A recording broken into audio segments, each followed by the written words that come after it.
let's keep it moving right here.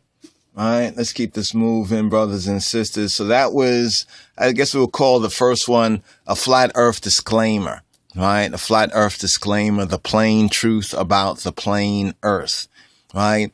And in continuing, right, to articulate what is both testified, right, by the ancients, and we're looking at a still right here from a video that we had posted up last year called Flat Earth, how ancients knew, how ancient Egyptians and Hebrews knew.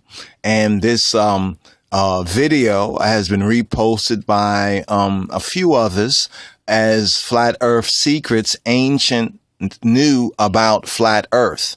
Now, as we mentioned before, in our view and from our reading and discerning of scripture, that the earth is not flat. There are heights and there are depths. But what is clearly observable and testifiable within the ancient scrolls and the scriptures, and also by our own observation, is that the horizon is level. There's a level horizon, or we can say there's a flat horizon. Actually, in a little more scrutinizing of scripture and also the available evidence, there is two horizons, right? There are two horizons. There are the east and the west, right? And we're here in the Western world, in the Western horizon. There's the east and there's the Western horizon. Now, as we study the scriptures, and as we recognize the fact that Moses was learned in all the wisdom, the chokmah, right,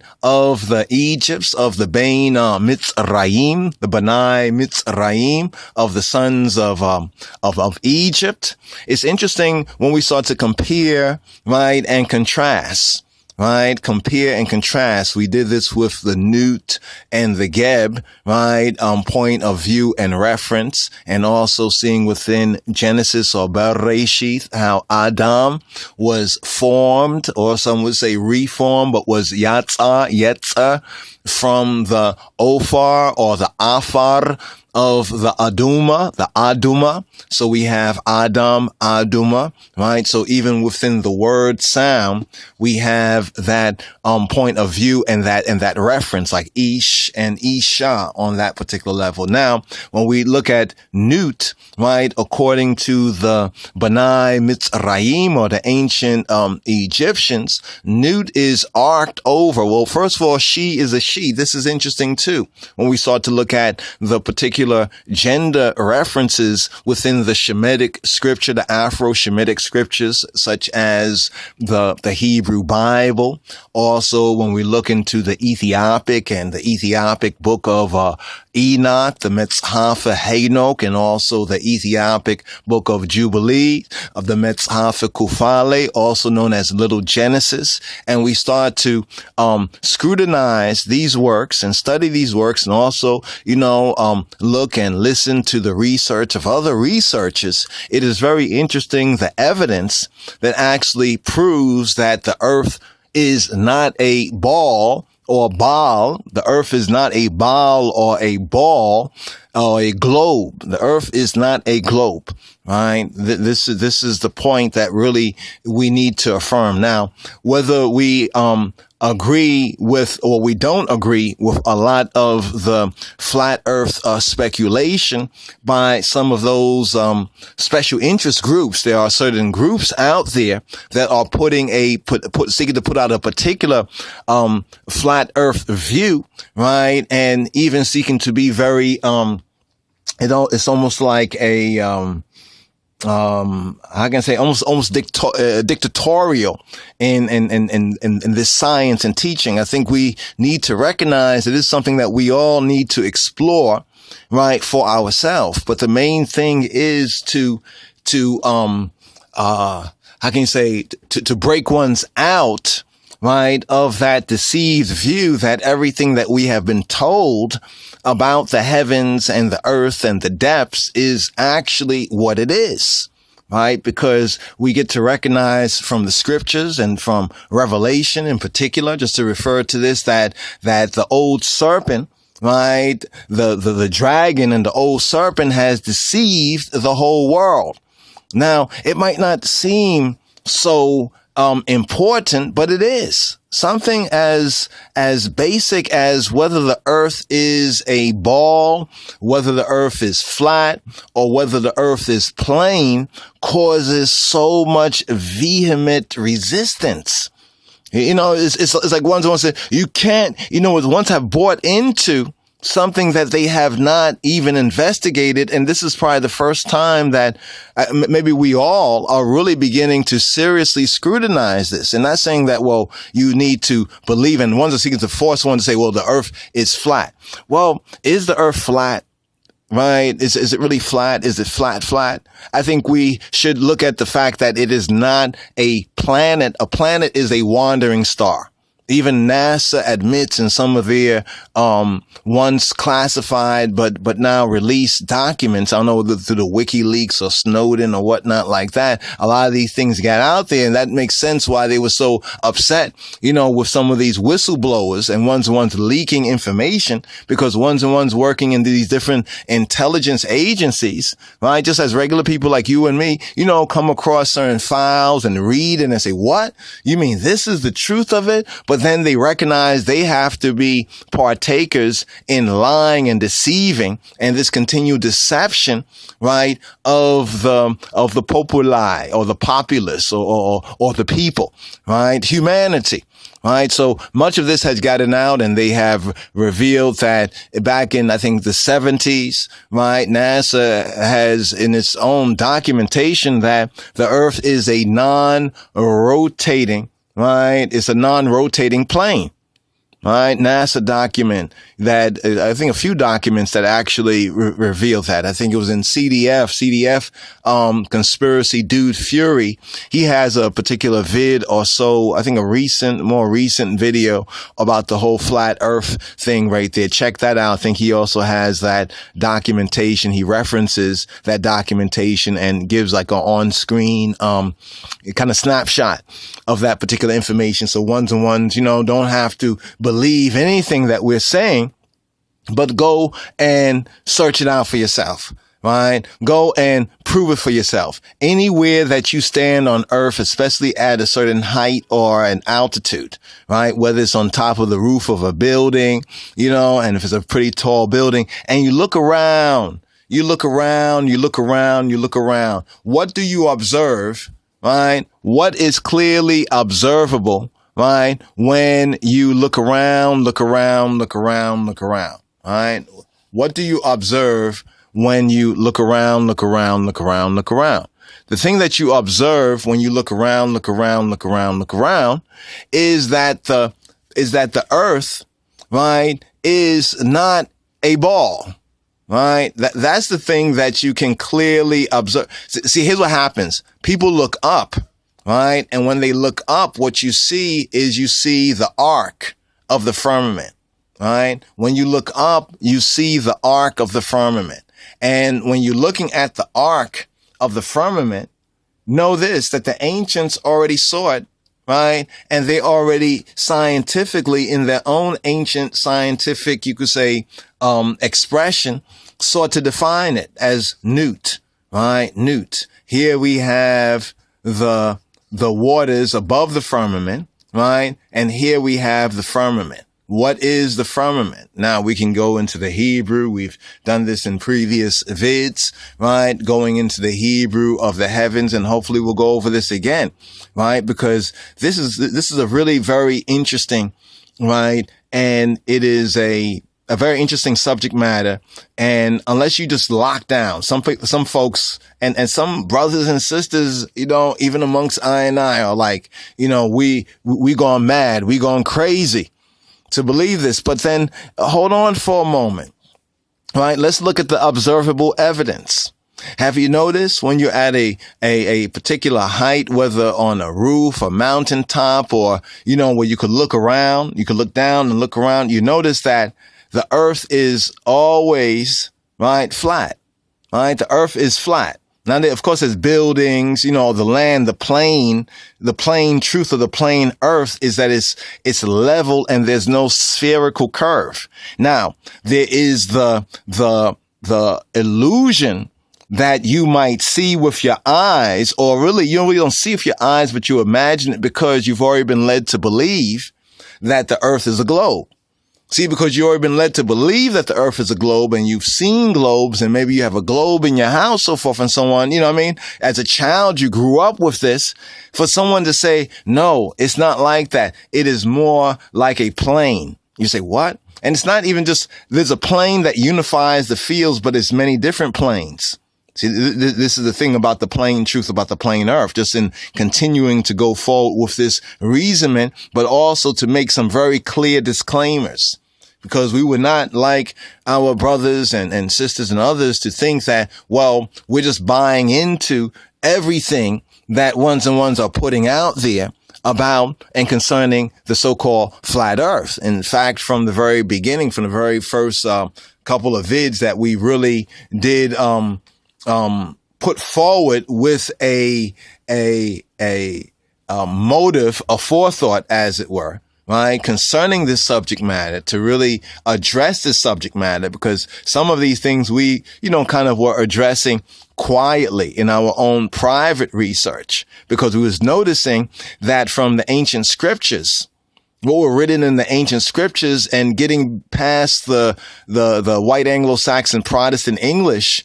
matrix, and getting more into the Afro-Shemitic, right, and the Gu'as, and like the Ethiopic and the Hebrew, and even within some of the cross comparison studies within the ancient Egyptian, or the Metu Neter, as ones would call it. But the real root of that, to decipher that, the key to the ancient Metu Neter is really the Ethiopic. Right? It's really that Afro-Shemitic, the Akala Gu'as, we have a brother, Legacy Allen, who has gone into that very, very much. And bro, if you're checking this out, I don't know if you have completed that work that you let me know you was working on, but definitely would like to, get some communication from you, and thank you for the other information that you shared. A brother named Legacy Allen has gone into a decipherment of the ancient Metu Neter based on the Tigrinya and based on the Akala Gu'as, right? Or Ethiopic, we say Ethiopian, languages. And when you think about it for a moment, since the Nile River, or the Hape, the Nahar, is the only one of the few rivers that actually go from south to north, right? And therefore it must pass through, and some of the rivers actually begin with the mountains of the moon in what we would call ancient Tob, or the good land, the Tob land, Tobia, which the Greeks, upon hearing Tobia, called it Ethiopia. Right. So actually the term Ethiopia has an indigenous root, and that is Tobia, or the Tob land, when Tob in the Hebrew means the good land. So the root of ancient, we could say, of the ancient Egyptian civilization, at least one of the true roots, is the Ethiopic root. Right, as we would, refer to it. So in looking through some of these scriptures, right, like the book of Enoch, and it's very clear when we look at the Bible, especially in the New Testament, right, that the New Testament writers, and even the Moshiach himself, Rabboni Yeshua himself, were quite familiar with and acquainted with these writings that in the Western Gentile world were lost, right, until virtually maybe 200 to 300 years ago. And these documents speak of the sun and even the moon as orbiting. The sun and the moon as orbiting, right, over the plane Earth, or the Earth plane. That the sun and the moon orbits above the Earth plane. And this is also has been observable, right, by even so-called amateur, astronomers, and one sending up, certain kind of high altitude, like weather balloon type devices with cameras on it, actually seeing the sunspots on the cloud. Now the liars and deceivers would like to make us believe, well, that's just our perception of it, that it's really 93,000 miles so-called away. Well, that is not what we observe by natural scientia, or natural scientia, by natural science or knowledge or gnosis, right? Ye shall know the truth, and the truth shall set you free. Now, this brings us to the heavens, right? See, the earth is a plane, but the heavens is a globe. The heavens turn.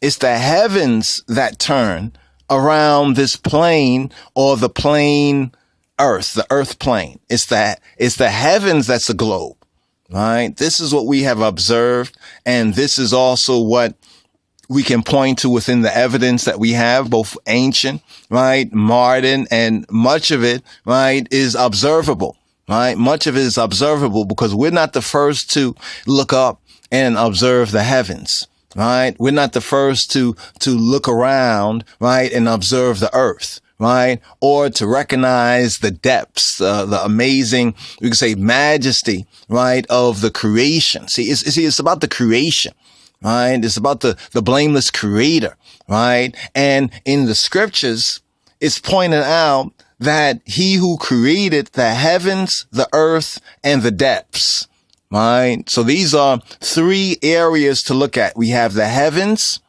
we have the earth, and then we have the depths. I have the Tehillim right here.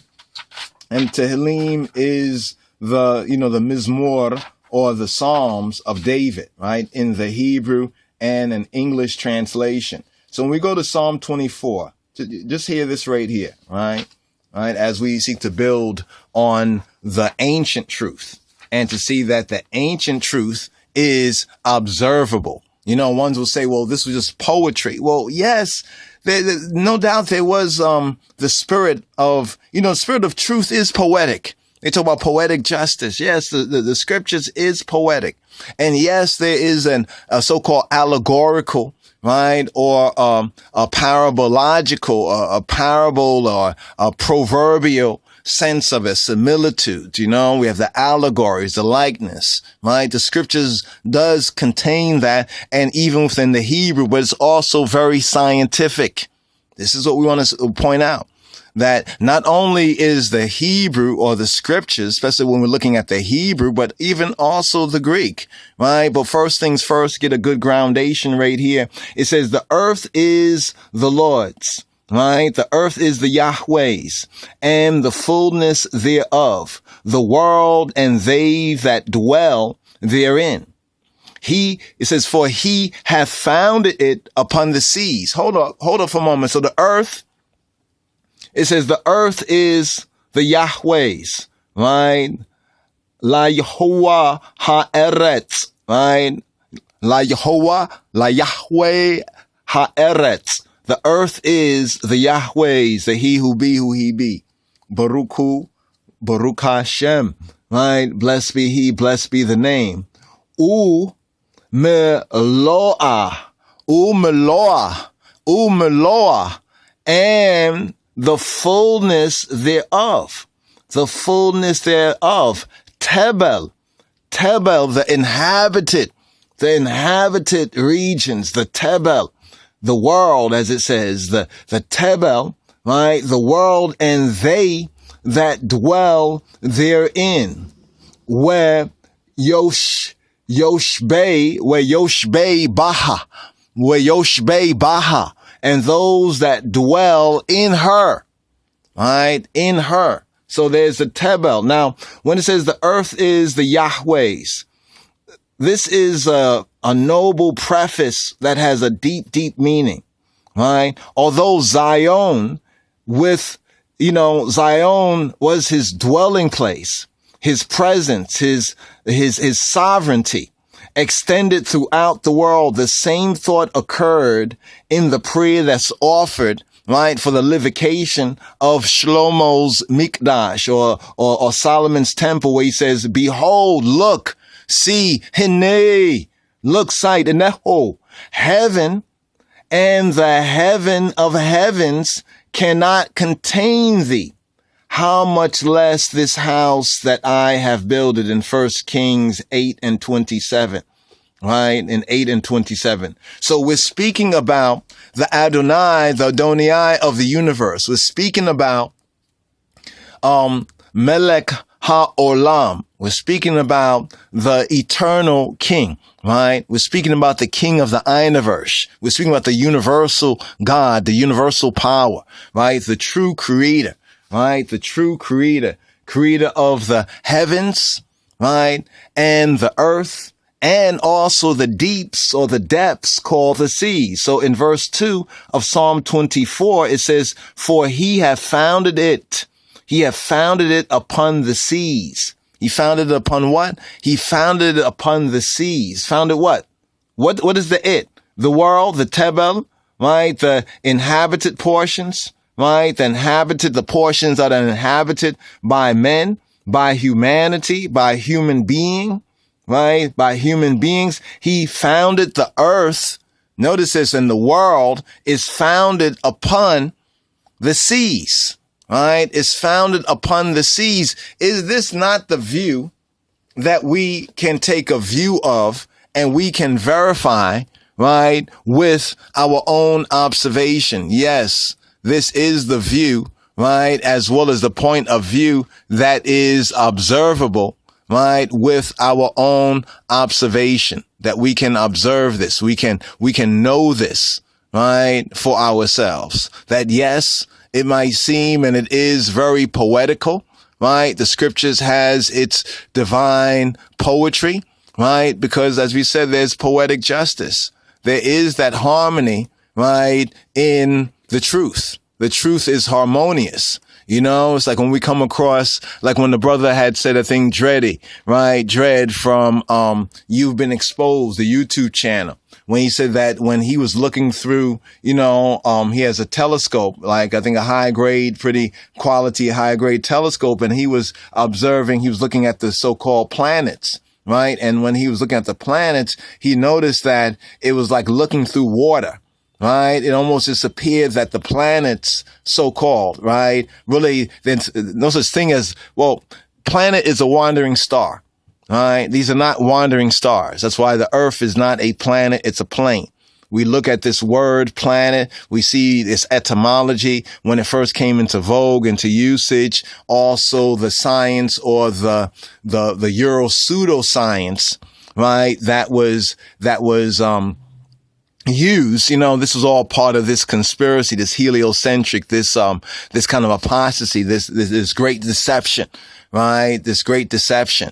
As it says, the dragon, the serpent has deceived the whole world, because the principle is as above, so below. Even the Messiah, Rabboni Yeshua, says that whatever you bind on earth, right, you bind in heaven. Whatever you loose on earth, you loose in heaven. So now let's go into this right here, if we will, right? Since we are here in the reasonment, let's go a little further and let's bring this up, right? Just so you can see this, because it's very important for us to be able to see these truths. Not saying that one has to, has to believe it, right? Or has to accept it. It'd be good if one logically, right, in spirit and in truth, doesn't accept certain things and go and find the truth for themselves. Right now, here, this is interesting. Here is Psalm 24.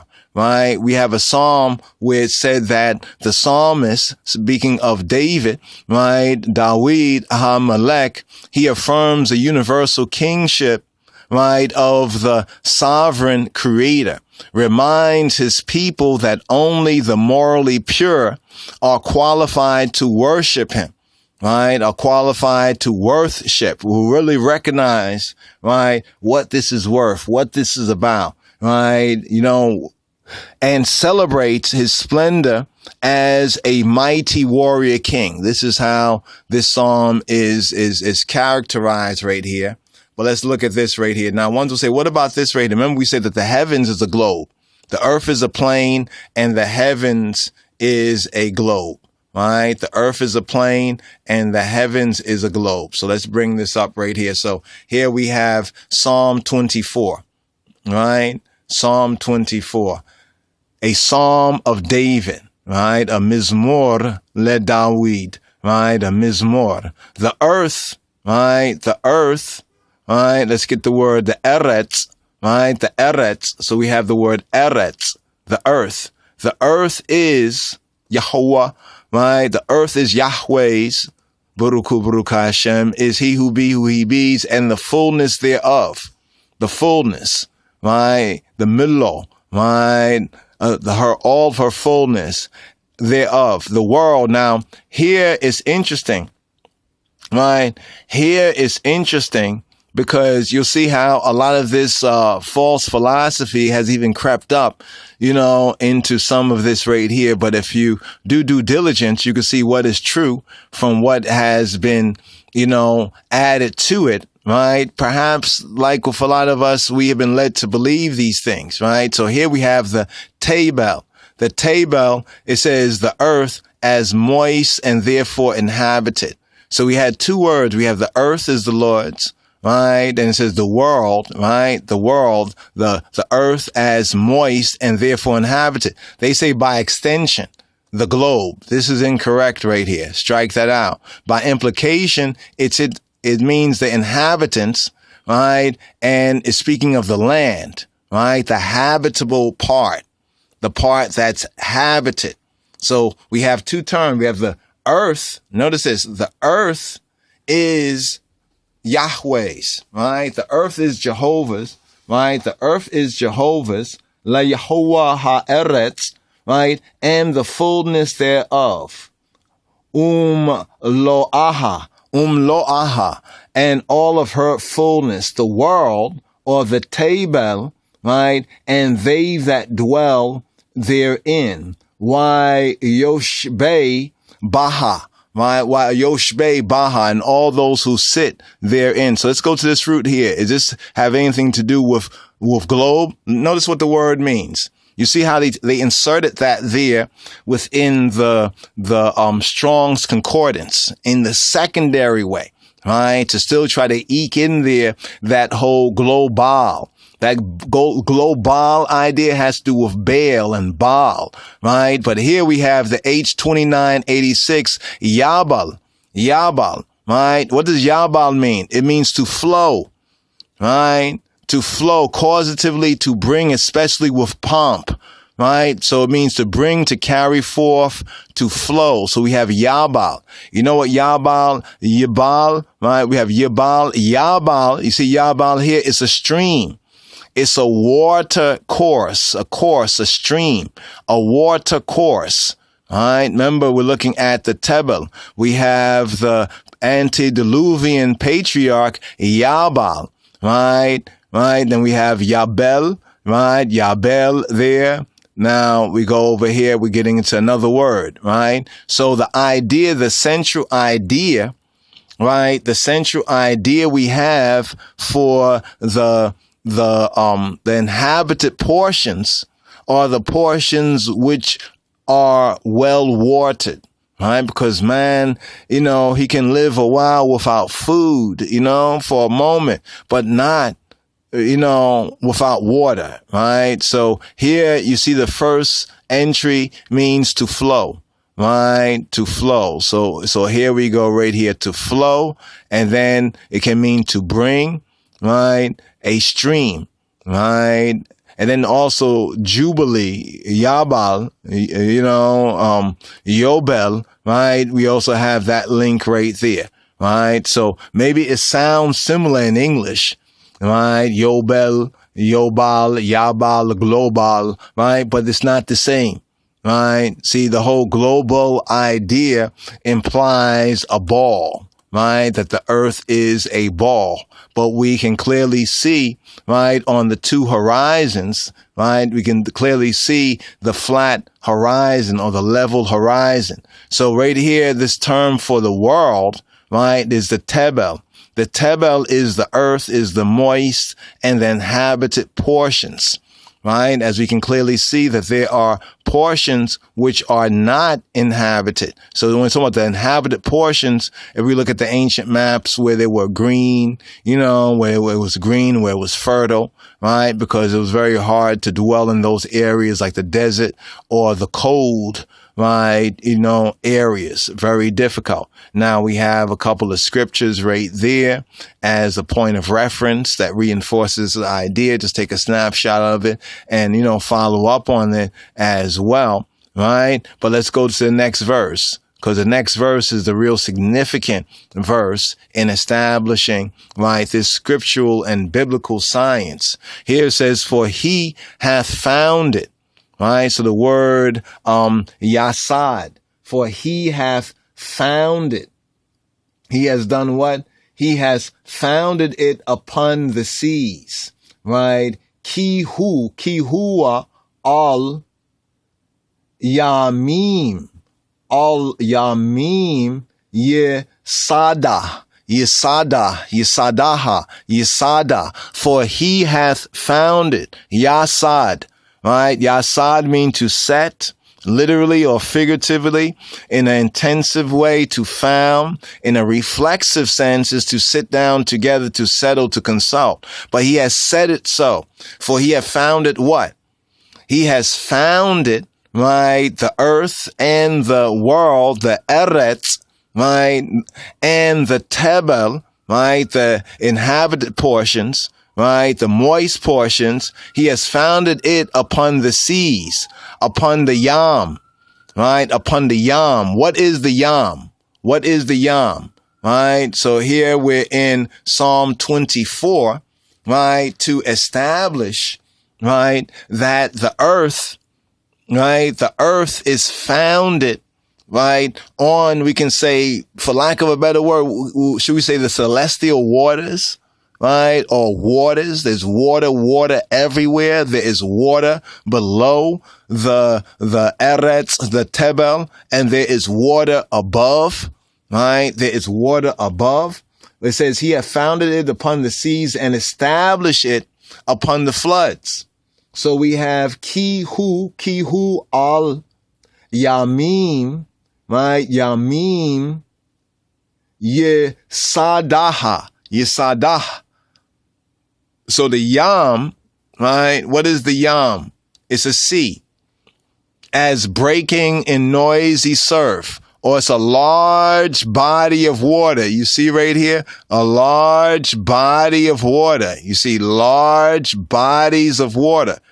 All right. Remember, there's water below. There's water above. There is, according to the scripture and also the observation, water all around.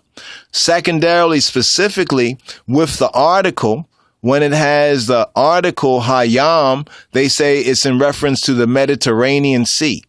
The third entry, sometimes it can also refer to a large river or an artificial basin.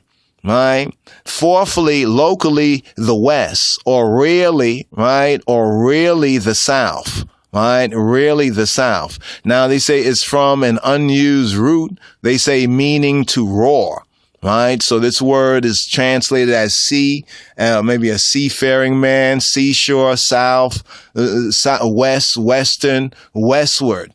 Right. Notice this right here. You see in the King James translates this as south as well as western, or the west side, westward, western. Look over here. This is the east, right? This is Ethiopia, Africa. This is the Far East, so-called Far East Africa, the Middle East, this area. So you come over here. This is South America. This is America, right? Over in the West. So we were over here, came through over here, ended up over here, spread through the Americas, South America, North America, the Caribbean, roughly right about here. If you can see where we're at right there. Let's see if we zoom in, right? But if we look to the west, right, that's why if you look at the flight patterns, it's interesting, the flight patterns. Because if you look at a globe, on a globe, this is Australia. Australia is not that far from the west coast of America, right? Australia is not that far from the west coast of America, right? But this is the area they call the Ring of Fire too. Notice this is the area they call the Ring of Fire. Have you ever wondered, there's a ring of fire under all this water? What? So tell us that there's a ring of fire underneath all this water. Wow. And all the water, no matter how much water there is, it doesn't out this ring of fire. But notice right here where it says, for he hath founded it upon the seas and established it upon the floods. Upon the seas, the word here, the yamim, right? The yamim, not just a yam, not just a sea, right? Not just a large body of water, but the large bodies of water. So literally it's saying upon the large bodies of water. Look how very large from a true, this is like an Enochian view. This is how Enoch was able to cite it, right? From this sort of view, right? Even NASA and them, right? And NASA, they can't get up to that sort of a height, right? They barely can get up to that sort of a height, right? To really observe, because it's the firmament. Remember, there's a firmament, and that firmament separates the waters below from the waters above the firmament. So basically what we have is water, water, water everywhere. This is an observable, right, fact, right? This is an experiential fact, right? So here in Psalm 24, right, in Psalm 24, the seas, the floods, the world, the Tebel was thought of as resting upon subterranean waters. From the most ancient of times, the world, or the Tebel, remember there's the Eretz, translates the earth, right? Or we can say the land, and the Tebel is the inhabited regions, the moist regions. These are the regions that have greenery, right? That's what it's speaking about. The Tebel is the green, right? The places that have greenery, right? Or have moisture, right? Have water, right? Because then we have the drier parts. They are also the part of the Eretz, right? So there's two terminologies used in Psalm 24 where it says the earth is the Yahweh's, is Jehovah's, and the fullness thereof. La Yehovah ha-eretz uma lo'ah, right? The world and they that dwell therein, right? Tebel where Yoshbei Baha, where Yoshbei Bah, the Tebel, right? The Tebel, they translate it as world, right? And as we showed you before, they try to insert as a second entry the pseudonym, the false name globe. But then when we go into the root, right? When we go into the root word and the root idea of that word, we find it has to do with the flow and the streams and the waters, right? The waters, the large body of waters, and the flowing waters, right? Large body of waters and the flowing waters, and establish it, right? And establish it. It says right here, establish it upon the floods. We'al neharot, we'al neharot,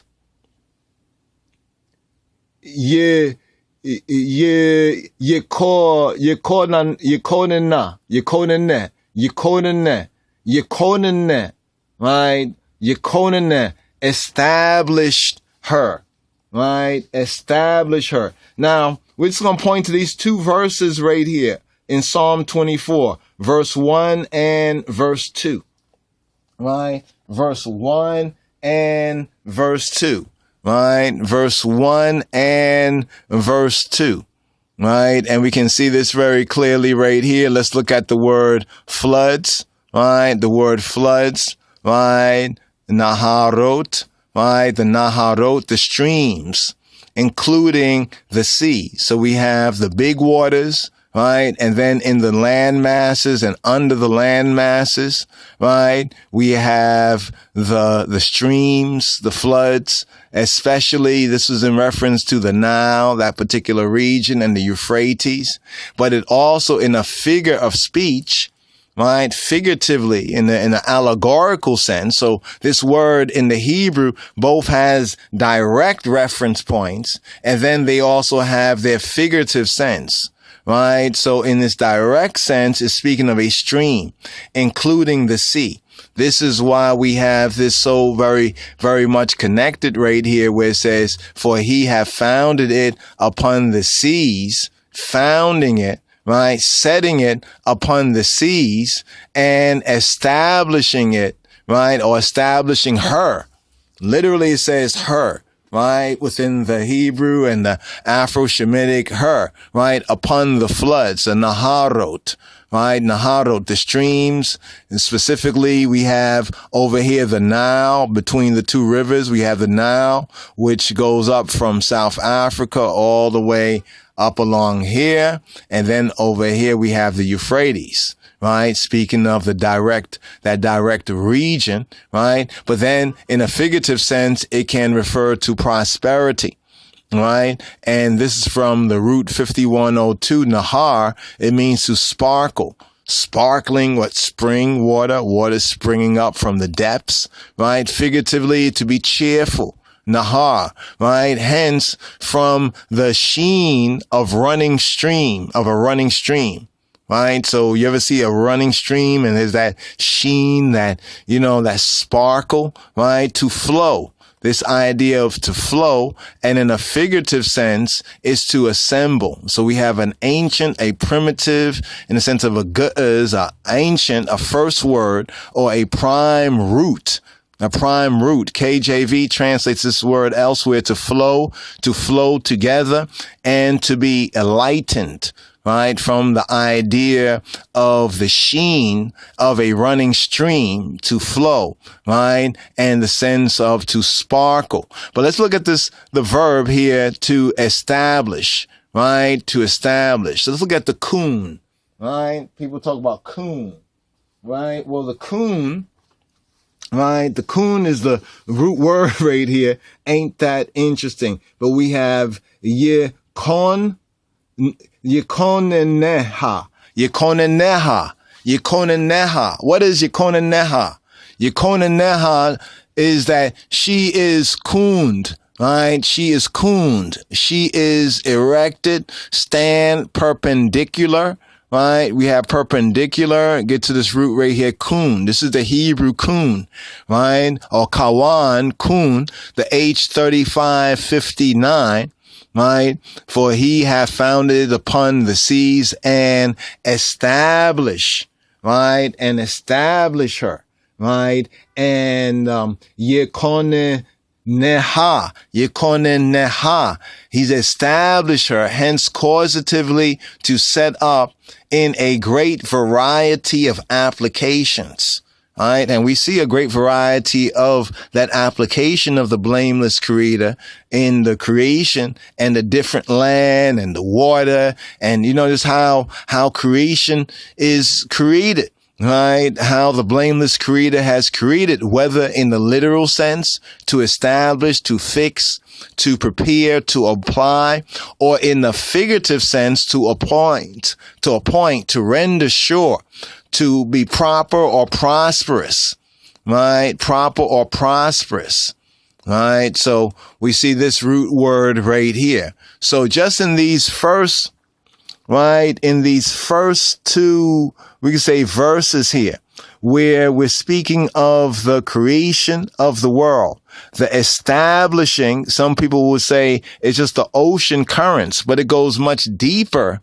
Just want to say this for the record, it goes much deeper than just that. But all of that is actually embedded in the sense when we look at the Hebrew, right, hieroglyphs. Is when we look at both the Peshat reading and then we study the key words, right? And studying the key words, we can clearly see this aspect, right? This face. That's why in the scripture it often refers to the face of the earth, right? The face of the earth. You notice that? The face of the earth. The four corners, right? Notice it also says the four corners of the earth. Some say that's the four cardinal directions of the earth. So then we was going to get into that right there. But that is a interesting observation in the Psalms, right? In the Psalms, and we can go into even other ancient cultures, right, where they praise the creation and the creator and the creation.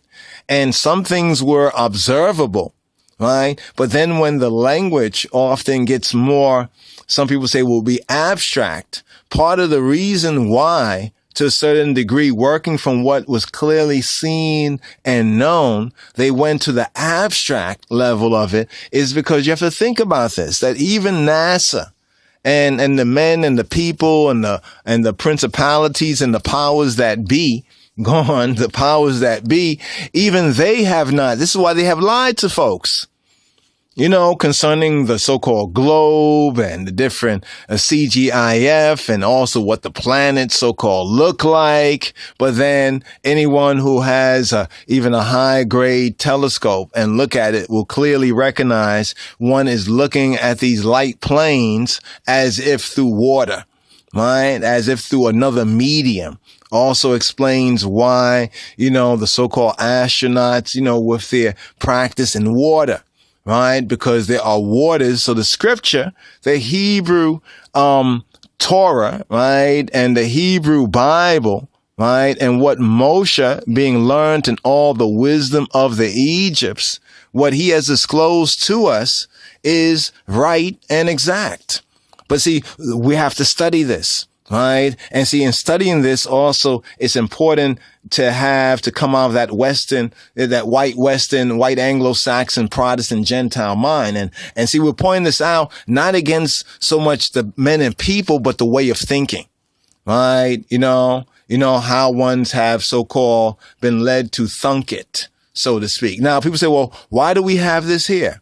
Because in looking at this, if you notice this right here, right, is this, right? This right here is also this, right? But the circle right here, right? The circle is the circle of the heavens, right? It's the circle of the heavens. This also can be verified, right, by a contextual and accurate study of both ancient scriptures and texts, such as we could say the Hebrew Torah, but also in ancient Mitzrayim, or so-called Kemet, or Kermet, in ancient Kermet. Actually, if you read the glyphs properly, it'll be Kermet, not Kemet, Kermet. But anyway, in ancient Egypt and the Benai Mitzrayim, they also understood this.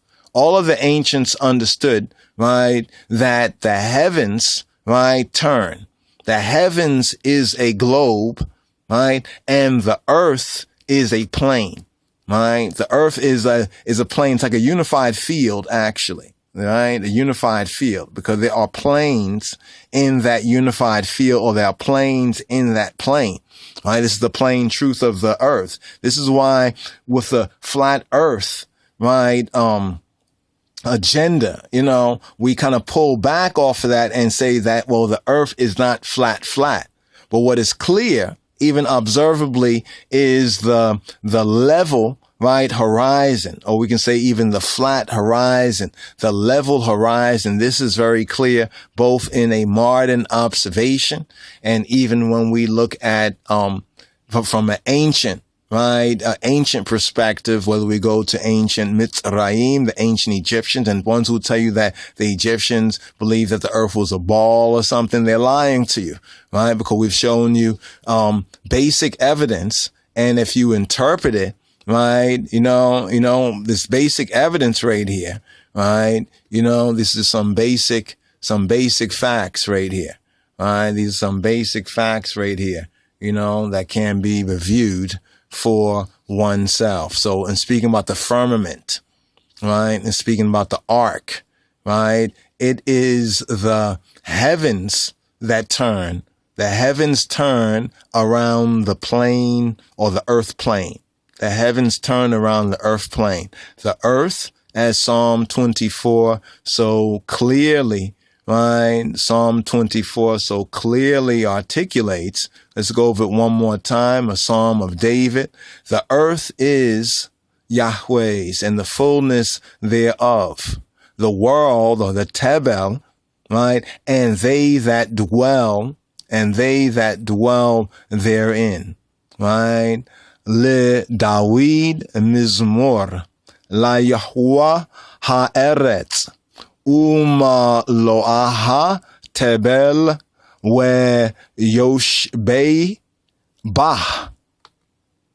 For he hath founded it, or more correctly, founded her. If you read the Hebrew, founded her, for he hath founded her upon the seas and established her upon the floods. Right? He hath founded her, so the earth plane, right, is founded upon the Yamim. Right, upon the Yamim, upon the seas and the large bodies of water, right, is founded, is Yasad, is set, is founded, right, upon the large bodies of water, the Yamim, and establish, right, Yekono Neha, right, Yekono Neha, he's cooned her, he's established her, right, upon the Naharot, upon the floods. And blessed be he who he be. HaKadosh Baruch Hu.